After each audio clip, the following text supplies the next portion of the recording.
Today, I will present my analysis on how the Trump era tariff reshaped global supply chains and the specific opportunities and challenge that it has created for Malaysia. So I will focus on three key effects on this tariff. First, how they force a massive realignment of global production. Second, how they lead to creative but risky trade diversion.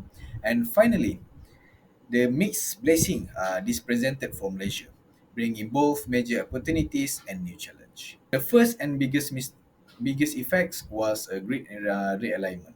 So overnight, the 25% of tariff made manufacturing in China much more expensive. So this pushed companies to adopt a China plus one strategy. This is to keeping some production in China, but urgently diversifying to other countries. So this is to manage risks. So we saw a major player like Apple and Samsung.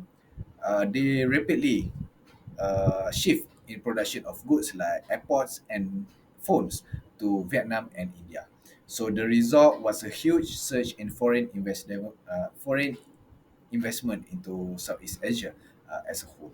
As you guys can see, I put in the slide. This is the graph or the bar chart about the FDI that coming into Asia at the time. So the time is 2017 and 2021. As you guys can see, it was a huge up for Asian by that time. The second effect was trade diversion. So this was like a global cat and mouse game. So to avoid paying the tariff, companies would send product from China to countries like Malaysia or Vietnam for minor processing, then export them to the US with a made in Malaysia label. So US import from Vietnam was sold by 18 billion. However, this strategy came with a high risk. US custom authorities increased their scrutiny. So this is to threatening penalties for companies that couldn't provide sufficient transformation occurred in the third country. So now we move to the third effect, the impact on Malaysia. So in the short term, this situation actually bring many positive results for the country. If we look at the numbers, the data show record high, which is RM 306.5 billion approved of investment in 2021. So this is really big and never happened before. And that means the investor really trust Malaysia at that time. So most of this come from the electronic and electrical sector with RM 148 billion.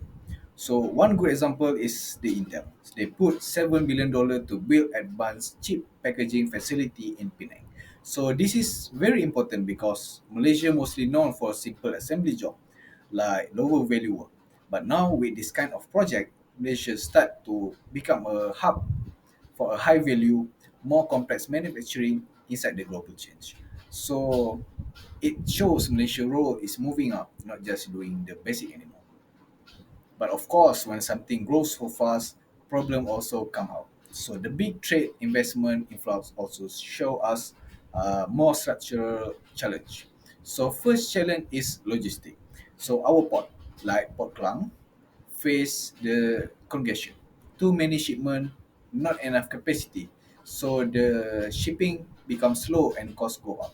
So this is problem because efficiency is very important in global supply chain. So second challenge is regional competition. So even though Malaysia attract high value project, country like Vietnam still very strong in labor intensive sector.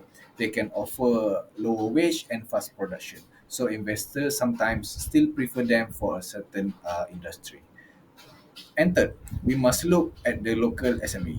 So many small and medium company cannot handle the new complexity. They don't have money or skill to follow compliance and high cost. So because of this, the benefit from investment not share equal. So big multinational company win more, while some local business left behind. So overall, the key lesson is this. So the tariff change makes supply chains to no longer just about cheap costs. Now company also care about resilience, risk management, and stable environment. So what about Malaysia? So for Malaysia, the result is that the period is positive. We managed to show we are strong and skilled manufacturing destination. But to keep this position long term, we cannot relax. Malaysia need to invest in innovation, build high value talent, and upgrade infrastructure like ports, transport, and digital system. So if we do this, we can change from being the just convenient alternative place into something more important. So and innovation like let help in the global company. So Malaysia future depend on how we all prepare and adapt. So if we keep going to improve, so the investor will not only see us as a backup, but as the key partner in global supply chain. So that's all from me. Thank you.